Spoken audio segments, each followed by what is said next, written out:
Sobat Bola 80-an kembali lagi bersama kami. Saya Solu. Saya Danu. Di ulasan tentang sepak bola terkait pergelaran Piala Asia 2023 yang diselenggarakan di Qatar. Nah, nanti malam. Nanti malam ya. Nanti ini malam jam 22.30 waktu Indonesia Barat. Pertandingan antara Indonesia dengan Irak. Ya. Match kedua di grup D. Grup D. Dan partai pembuka bagi Indonesia ya. Betul. Partai pembuka Indonesia dan Irak. Di sini kita akan membahas tentang profil kedua tim dan juga prediksi tentang peluang Indonesia yang paling realistis antara dua tim tersebut. Betul. Tentunya ya kita akan tetap mendukung timnas untuk bisa memberikan hasil yang terbaik di match kali ini. Oke. Untuk komposisi kedua tim, skuad nih gimana Danu? Untuk komposisi skuadnya kita lihat dari timnas Irak dulu ya. Kita jujur aja sih ini apa? Timnas Irak ini kita awam sebenarnya awam. Cuman kita coba lihat klubnya bermain. Ini kebanyakan bermain di luar juga ya. Untuk pemain Irak ini. Irak kalau di sini dilihat di Liga Irak cuman ada 1, 2, 3, 4, 5, 6, 8 kipernya berdua, 8 orang yang bermain di Liga lokal. Dan sisanya bermain, ada yang bermain di Belanda, ada di Eropa, terus Prancis dan juga di Inggris juga ada. Di Qatar ada. Ya. Qatar ada. Ya, menarik untuk komposisi pemain Irak ini ya. Ya, kita juga ya masih awam ya. Jadi key playernya Irak sendiri kita masih harus mempelajari lagi sih lebih lanjut. Cuman yang pada saat kualifikasi Piala Dunia kemarin Indonesia melawan Irak di Basra. Nah, ini nomor 7 ini Yusuf Amin ini Yusuf Amin. Iya, sangat mencolok. Saya pernah lihat juga Yusuf. Dan satu pemain yang saya pengen saya bahas itu Zidane Iqbal. Dan Zidane Iqbal ini akademinya Manchester United. Tapi dia sekarang sedang dipinjamkan di Utrecht di Liga Belanda ya. Utrecht tempat ini dong pemain-pemain keturunan Indonesia yang betul. Banyak tuh dari Utrecht. Dari Utrecht. Zidane Iqbal ini pemain muda yang juga bagus ya, mungkin kelihatan prospek ke depannya. Dan terus untuk komposisi skuadnya Indonesia, timnas Indonesia. Untuk pemain-pemain Indonesia dari 3 kiper nih. Pertama ada Muhammad Riyandi nomor 1, nomor 21 Hernando Ari, terus nomor 26 Syahrul Trisna. Seringnya di sini si Hernando Ari yang diplot sebagai kiper utama dari timnas. Dengan cadangannya si Syahrul Trisna nomor 2 Muhammad Riyandi. Nah, untuk Hernando Ari sendiri gimana? Untuk sejauh ini saya lihat juga di tim di Persebaya Surabaya juga Hernando Ari cukup bagus ya untuk musim ini. Permainannya di bawah Mister Gawang Persebaya. Mungkin Hernando Ari saat ini masih pilihan yang tepat untuk Sintayong. Kita lihat performanya dia di bawah Mister Gawang. Setuju.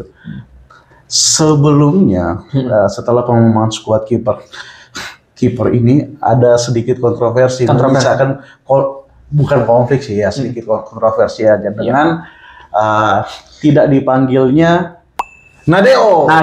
Tidak dipanggilnya Nadeo itu ada sedikit polemik, tapi sudah dikelirkan oleh STY bahwa alasan pemain tidak dipanggilnya Nadeo terus digantikan dengan Syahrul itu sudah clear ya. Ya. Nah, benar sih Hernando Ari memang ya untuk saat ini Hernando Ari pilihan yang tepat lah untuk paling realistis lah. Sintayong. Untuk barisan pertahanan kita nih, ada Elkan Bagot, Jordi Amat, Rizky Ridho, Sandy Walsh, Pratama Arhan, Edo Febriansyah, Asnawi Mangkualam yang diplot sebagai kapten utama dengan wakil kaptennya si Jordi Amat. Terus Wahyu Prasetyo, Shane Petinama, Justin Hapner. Kita bahas dulu nih Justin Hapner. Justin Hapner pemain dari Akademi Wolverhampton sekarang. Main di U23 ya dia sekarang? Betul. Main di U23-nya Wolverhampton. Apa namanya, kita lihat mungkin seperti biasa, mungkin Sintayong masih akan tetap memainkan formasi terbaiknya Indonesia, yaitu formasi ini 3-4-2-1 dengan memainkan 3 back di belakang. Itu seperti biasa ada Elkan Bagot, Jordi Amat, dan juga ada prediksi line up. Ya. Ada juga prediksi line up-nya sudah ada sih. Akan memainkan Hernando Ari sebagai posisi kiper. 3 back tengah. 3 back. Ada Rizky Ridho, Jordi Amat dan Elkan Bagot. Terus kembali lagi ke lini tengah ini yang murni di sini cuman ada 5 orang, yaitu Marcelino Ferdinand, Ricky Kambuaya, Sadil Ramdhani, Mark Locke, dan Ivan Jenner. Nah ini ralat ya. Sadil Ramdhani ini update terakhir sudah dicoret dengan alasan tertentu yang alasan sebenarnya itu belum dikonfirmasi oleh dari pihak timnas maupun STY sendiri. Cuman yang kabar yang beredar sih cedera ringan. Ada juga yang bilang masalah attitude, tapi who knows, nanti kita lihat. Update informasinya nanti akan datang sendiri dari pihak-pihak yang terkait yang berkompeten. Betul. Terus di lini depan Yakob Sayuri, Witan Sulaiman, Dimas Derajat, Egy Maulana, Rafael Struijk, Hoki Caraka, Ramadan Sananta, Denis Sulistiawan. Untuk di depan mungkin masih dipercayakan kepada trio penyerang kita mungkin ya. Yang pasti ada Yakob Sayuri, terus juga Witan dan juga Rafael Struijk mungkin akan dimainkan sebagai posisi penyerang tunggal dari Indonesia. Nah ini menarik nih. Untuk perkiraan line up Indonesia melawan Irak dengan formasi 3-4-2-1 di kiper Hernando Ari dan Rizky Ridho, Jordi Amat, Elkan Bagot di posisi back, Ridho di sebelah kanan, Jordi Amat di tengah, dan Elkan Bagot di sebelah kiri, posisinya begitu. Terus Asnawi diplot mungkin ya sebagai wingback, dan di sebelah kiri ada Arhan, di tengahnya ada Justin Hapner dan Ivan Jenner. Betul. Mungkin Justin Hapner dan Ivan Jenner. Ivan Jenner juga sebenarnya ini baru pertandingan ketiganya nanti ya, pada saat Irak melawan Irak. Kita lihat apakah Ivan Jenner bisa menjaga menyuplai barisan depan pemain Indonesia. Itu pemain yang gila itu. Itu pemain itu visi permainannya, cara kreasi bola, mengatur ritme permainan, dan umpan-umpannya itu kelas banget lah. Eropa banget. Kalau Eropa banget. Untuk sekarang ya memang Ivan Jenner terlihat bisa diharapkan. Betul. Terus di barisan penyerang sendiri dengan ada Witan Sulaiman, Marcelino dan Rafael Struijk. Mungkin ya ini prediksi line up-nya. Untuk peringkat Indonesia sekarang sih di 146. Irak. Dan untuk Irak itu ada di peringkat 63. Oh, Irak ada di peringkat 63 ya. Untuk peringkat FIFA sendiri, Indonesia ada di 146. 146, Irak di 63 ya peringkat. Ini ya cukup jauh ya. Cukup jauh ya. Untuk balik lagi kita bahas, ini berpengaruh nggak sih peringkat FIFA ini? Ada beberapa, ada yang maksudnya dengan kualitas pemain yang ada itu jelas berpengaruh karena dan di peringkat FIFA itu diambil dari hasil pertandingan betul. Tapi kan gini, semakin sering ikut FIFA Match Day, berarti sering bisa ada kans untuk menambah poin dan menaikkan peringkat kalau menang ataupun seri. Nah, sementara Indonesia sendiri kan jarang bermain. Mungkin agak setahun 2 tahun belakangan ini baru sering ikut FIFA Match Day. Kalau dulu sih jarang. Nah, makanya Indonesia terlemparnya jauh. Dulu gue masih ingat SMP itu Indonesia tuh main di Asia doang lah paling. Iya, Indonesia tuh di 70-an apa kalau nggak salah. Dan AFF itu nggak termasuk dari agendanya FIFA. Betul. AFF Suzuki Cup itu biasanya. Terus kita bahas mengenai profil dari kedua pelatih antara Indonesia dan juga Jesus Casas, pelatih asal Spanyol ya. Berusia 50 tahun, asal Madrid. Wow, ex pemain mana sih ini? Dan formasi favoritnya itu 4-2-3-1. Wow. 4-2-3-1, makanya ini untuk bertahan nih cukup dalam nih. Mengandalkan 2 pivot. Pivot dan 2 back tengah. Jadi pada saat nyerang, sisa 2 back tengah mungkin disokong 2 gelandang bertahan ya. Ya kita lihat dari perjalanan pelatih dari Jesus Casas ini pernah melatih Barcelona ya untuk scouting dan juga analisator pertandingan. Terus juga terakhir kali Jesus Casas ini sebagai asisten pelatih dari Spanyol. Betul, asisten pelatih Spanyol sebelumnya di 2018. Betul, asisten pelatih di Watford juga di tahun yang sama 2018. Terus ada ini pernah menjadi direktur akademi di Cadiz. Terus untuk analisator pertandingan ini lumayan sering ya dia di Eibar, Barcelona B dan juga Barcelona. Cukup banyak pengalaman. Termasuk dimulainya dari kelas junior, dari umur junior untuk pemain junior. Jadi sampai sebelum menjadi pelatih Irak pada tanggal 5 November 2022 itu terakhir sebelumnya menjadi asisten pelatih Spanyol dari 10 Juli 2018 sampai 25 Februari 2022. Ini lumayan waktu yang lumayan lama dan panjang. Jadi di Watford. Iya, nggak untuk di timnas sendiri. Mulainya kan baru pertama di Spanyol, jadi cukup bisa dibilang udah lumayan berpengalaman sehingga naik grade menjadi pelatih kepala di Irak. Dengan total pertandingan sampai saat ini 14 pertandingan yang memimpin 14 pertandingan. Pelatih Indonesia Sintayong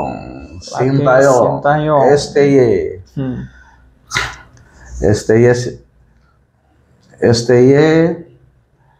saat ini usia 53 tahun. Dan juga formasi favorit dari pelatih Sintayong ini memainkan formasi 3-4-3. Tapi cenderung sekarang ini cenderung menggunakan formasi 3-4-1-2. Mungkin karena komposisi pemain Indonesia sendiri yang berubah. Tapi formasi yang sangat disukai 3-4-3. Pengalaman berlatih menjadi pelatih dimulai pada 2005 menjadi asisten pelatih di Brisbane Roar. Terus 2008 jadi pelatih interim di Seongnam Iowa pada 8 Desember 2018. Pada Februari 2010 menjadi pelatih kepala di Seongnam Iowa. Terus klub dari Korea Selatan. Korea Selatan betul. Terus pada Januari 2014 menjadi asisten pelatih Korea Selatan, memulai kiprahnya sebagai pelatih timnas. Ya. Dan Agustus 2014 di tahun yang sama menjadi pelatih interim. Setelah itu 9 September 2014 asisten pelatih Korea Selatan. Terus setelah itu pada Februari 2015 ditunjuk menjadi pelatih kepala Korea U23. Korea. Setelah itu Januari 2016 menjadi pelatih kepala Korea Selatan atau yang senior ya. Yang setelah itu balik lagi ke Korea U20 di 2017. Januari 2017, Juli 2017 menjadi pelatih kepala Korea Selatan. Yang mengantarkan Korea Selatan lolos ke Piala Dunia. Di tahun 2022 yang salah satu yang prestasinya itu bisa mengalahkan Jerman 2-0. Setelah itu pada 1 Januari 2020 menjadi pelatih kepala Indonesia dengan membawahi Indonesia U19, U23 dan juga timnas senior. Termasuk U20 juga termasuk ya. Itu jadi kebayang banget sih pusingnya itu seperti apa ya. 4 kelompok usia nih, 3 kelompok usia, U19, U20 dan U23 sama senior-senior. Tapi setelah itu kan cuma dikasih 3 job, senior, U23 dan U20. Gitu. Terus ini 5 pertandingan terakhir Indonesia. Iya, 5 pertandingan Indonesia terakhir ini bisa dibilang Indonesia kesulitan untuk mendapatkan kemenangan ya. Dari 5 pertandingan terakhir Indonesia berakhir dengan 4 kekalahan dan juga 1 kali imbang, yaitu pada saat Indonesia menjamu Filipina di kualifikasi Piala Dunia Asia dengan skor 1 sama. Untuk terakhir Indonesia melakukan persahabatan dengan Iran, itu hasil yang cukup mencolok 5-0. Terus juga Indonesia versus Libya, itu Indonesia takluk juga dengan skor 1-2. Dan juga di pertemuan pertamanya Indonesia melawan Libya kalah 4-0. Dan juga dan sebelumnya itu kalah 5-1 melawan Irak. Nah, mungkin ini ini peluangnya gimana sih ini? Ketemu Irak malam ini kayaknya Indonesia bakal cukup